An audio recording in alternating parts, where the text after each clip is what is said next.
राख का हर एक कण मेरी गर्मी से गतिमान है, राख का हर एक कण मेरी गर्मी से गतिमान है।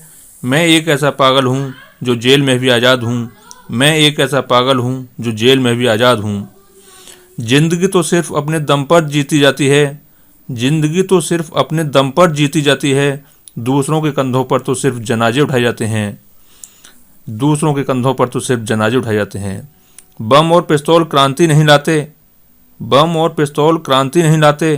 क्रांति की तलवार तो विचारों के धार बढ़ाने वाले पत्थर पर रगड़ी जाती है, विचारों के धार बढ़ाने वाले पत्थर पर रगड़ी जाती है।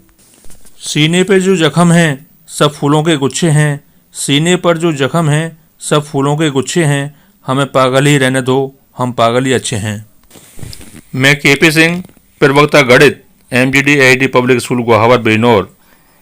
प्यारे दोस्तों, मैं आज आपको शहीद सरदार भगत सिंह की जीवन गाथा के बारे में कुछ बताने जा रहा हूँ। कृपया ध्यान से सुनें। भारत माता का सपूत आज़ादी का दीवाना था, हंसकर झूल गया फांसी पर, भगत सिंह मस्ताना था, भगत सिंह मस्ताना था। नौजवान बह पंजाबी, नौजवान बह पंजाबी, गजब शेर दिल वाला था, गजब शेर दिल वाला था। देश प्रेम का रस पीकर, देश प्रेम का रस पीकर, वह बना हुआ था मतवाला, वह बना हुआ था मतवाला। दिन में चैन रात में नींद, दिन में चैन रात में नींद, कभी उसे नहीं आती थी, कभी उसे नहीं आती थी। साहस, स्वाभिमान, आत्मविश्वास, ज्ञान और बहादुरी की मिसाल शहीद सरदार भगत सिंह एक महान क्रांतिकारी जो 23 वर्ष की छोटी सी उम्र में हंसते हंसते फांसी के फंदे पर लटक गए थे। दोस्तों, आज से लगभग 114 साल पहले की बात है, जब हिंदुस्तान और पाकिस्तान का बंटवारा भी नहीं हुआ था। हिंदुस्तान को अंग्रेजों ने गुलाम बना रखा था। उस समय सरदार भगत सिंह का जन्म 28 सितंबर 1907 को पंजाब प्रांत के ग्राम लियालपुर में हुआ था। भगत सिंह बचपन से ही साहसी और निडर होने के साथ साथ देशभक्त भी थे। 13 अप्रैल 1919 दोस्तों, यह वह दिन था जिस दिन भारत के इतिहास का सबसे क्रूर नरसंहार हुआ था। ये नरसंहार अमृतसर के स्वर्ण मंदिर के पास जलियांवाला बाग में हुआ था, क्योंकि इस दिन जनरल डायर ने रॉलेट एक्ट के विरोध में हो रही एक सभा पर बिना किसी चेतावनी के भीड़ में खड़े हजारों निहत्थों पर गोलियां चलवा दी थीं, जिससे लगभग 1000 लोगों की जान चली गई थी। इस समय भगत सिंह की उम्र महज 12 वर्ष की थी। इस दर्दनाक मंजर को देखकर इन्होंने बदला लेने की ठान ली थी। 1 अगस्त 1920 अर्थात असहयोग आंदोलन।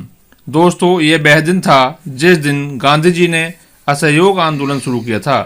गांधी जी ने कहा था कि कोई भी हिंदुस्तानी अंग्रेजों का साथ न दे और विदेशी वस्तुओं का बहिष्कार करें। सारे विदेशी कपड़े जला दिए, जिनका मकसद था कि केवल अंग्रेजों का कामकाज को ठप करना, जिससे अंग्रेजों का कामकाज रुक जाए।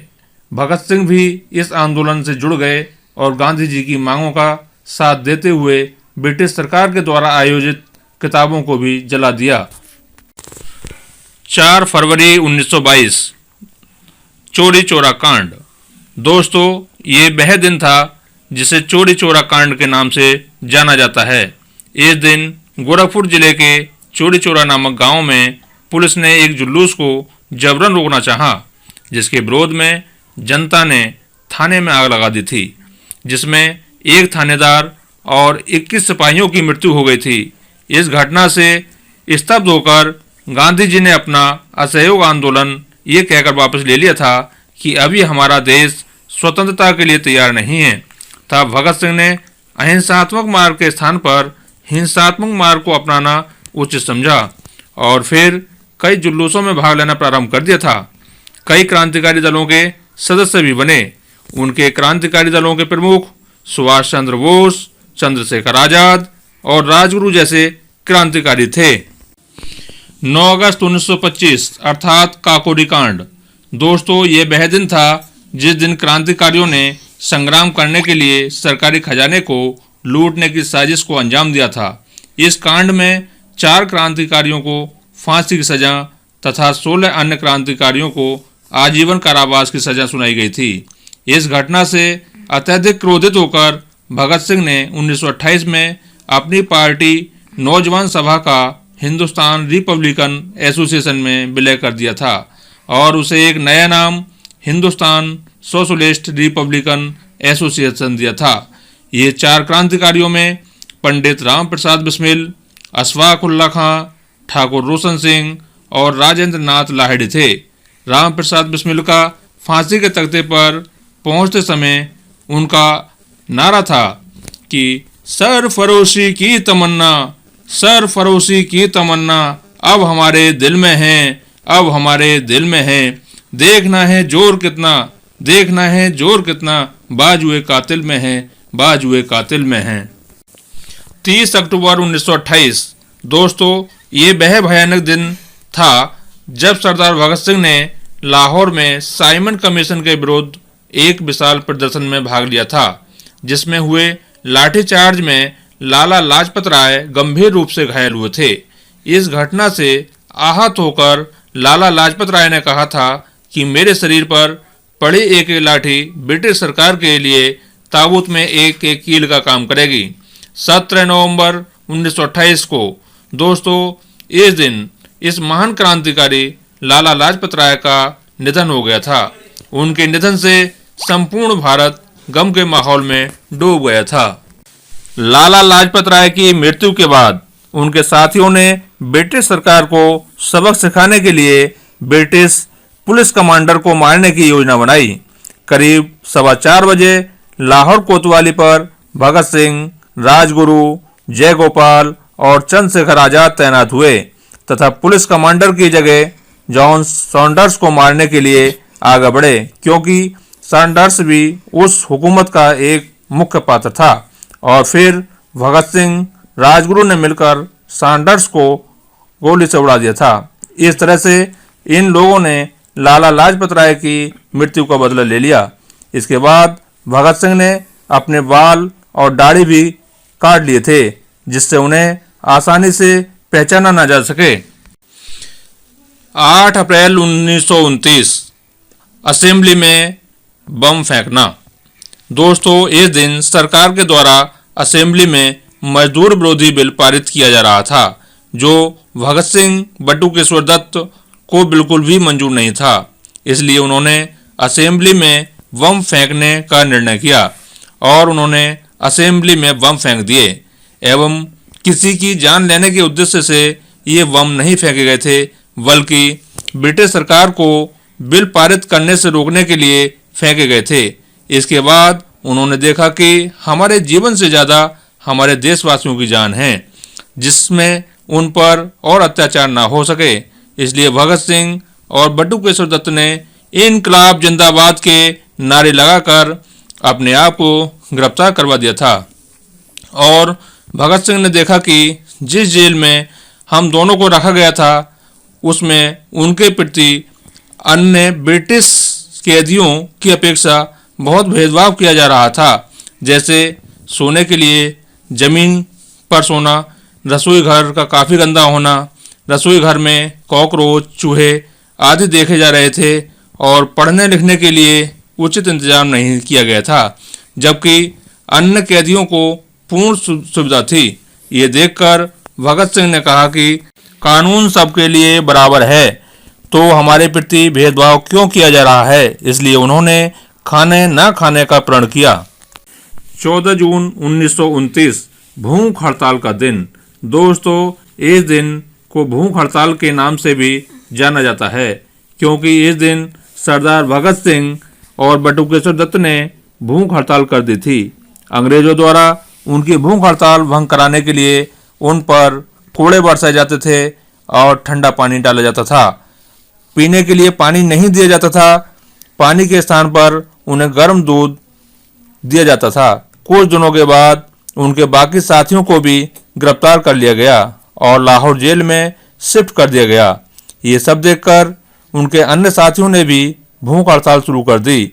इनमें सुखदेव, राजगुरु, जितेंद्र नाथ दास और अन्य सभी क्रांतिकारी भी शामिल थे। वह सभी सलूक उनके साथ भी किए गए।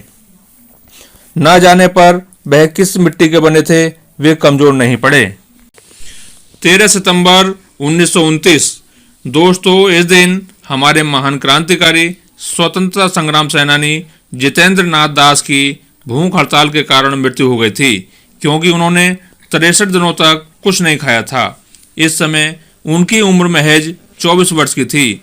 उनकी मौत ने संपूर्ण भारत को हिलाकर रख दिया था और उनकी जिद के सामने अंग्रेजों ने अपने घुटने टेक दिए थे और भगत सिंह की शर्तों को मानना पड़ा। 5 अक्टूबर 1929 इस दिन भगत सिंह और बटुकेश्वर दत्त ने 116 दिन बाद अपनी भूख हड़ताल तोड़ी। इन दिनों में भगत सिंह का लगभग 6.5 किलो वजन कम हो गया था, जबकि उनका वास्तविक वजन उस समय 60 केजी था। 26 अगस्त 1930 को भारतीय दंड संहिता की धारा 129, 302 तथा विस्फोटक पदार्थ अधिनियम की धारा 4 और 6F तथा आईपीसी की धारा 120 के अंतर्गत अपराध सिद्ध किया गया था। 7 अक्टूबर 1930 इस दिन इनके विरुद्ध 60 पन्नों का निर्णय लिया गया, जिसके दौरान भगत सिंह, सुखदेव तथा राजगुरु को फांसी की सजा हुई और बाकी अन्य को आजीवन कारावास की सजा सुनाई गई थी। 23 मार्च 1931 फांसी का दिन। दोस्तों, हाँ, फांसी का दिन। दोस्तों, ये दिन भारतीय इतिहास का सबसे भयानक दिन था, क्रूर दिन था, क्योंकि इस दिन हमारे तीनों क्रांतिकारियों को फांसी की सजा हुई थी। इनको फांसी देने का समय अंग्रेज सरकार ने 24 मार्च 1931 को सुबह का निर्धारित किया था, लेकिन भगत सिंह की फांसी के प्रति जनता में काफ़ी आक्रोश था, जिसे देखते हुए सरकार ने इनकी फांसी 23 मार्च 1931 को शाम को ही देने का फैसला किया। जेल के अधिकारियों ने भगत सिंह को ये सूचना दी कि तुम्हारा फांसी का समय आ गया है और अब चलो। तो भगत सिंह उस समय अखबार पढ़ रहे थे, तो उन्होंने कहा कि ठहरिए, पहले हम सब क्रांतिकारी आपस में एक दूसरे से तो ठीक से मिल लें। ठीक है, अब चलो। और तीनों क्रांतिकारी हंसते हुए, गाना गाते हुए, मेरा रंग दे बसंती चोला, मेरा रंग दे बसंती चोला, मेरे देश के लिए, फांसी के तख्ते पर चढ़ गए। वह तीनों बहुत खुश थे, क्योंकि वह अपने देश के लिए कुर्बान होने जा रहे थे। और तीनों ने इनकलाब जिंदाबाद, इनकलाब जिंदाबाद के नारे लगाकर फांसी के फंदे को हंसते हंसते चूम लिया और उन्हें फांसी दे दी गई। दोस्तों, ये कहानी यहीं ख़त्म नहीं हुई। इनके डेड बॉडी के शरीर के टुकड़े टुकड़े कर दिए गए और बाद में हिंदुस्तानियों ने उन टुकड़ों को सम्मानपूर्वक अंतिम संस्कार किया। दोस्तों, मैं आपसे लास्ट में केवल इतना ही कहना चाहूँगा कि ये आज़ादी हमें ऐसे ही नहीं मिली है। इसमें हमारे सैकड़ों, हजारों क्रांतिकारियों ने, देशभक्तों ने अपने शहीद किया है अपने को। तो मैं आपसे कहना चाहूँगा कि आप सभी अपने देश के प्रति सजग रहें, वफादार रहें। जय हिंद, जय भारत।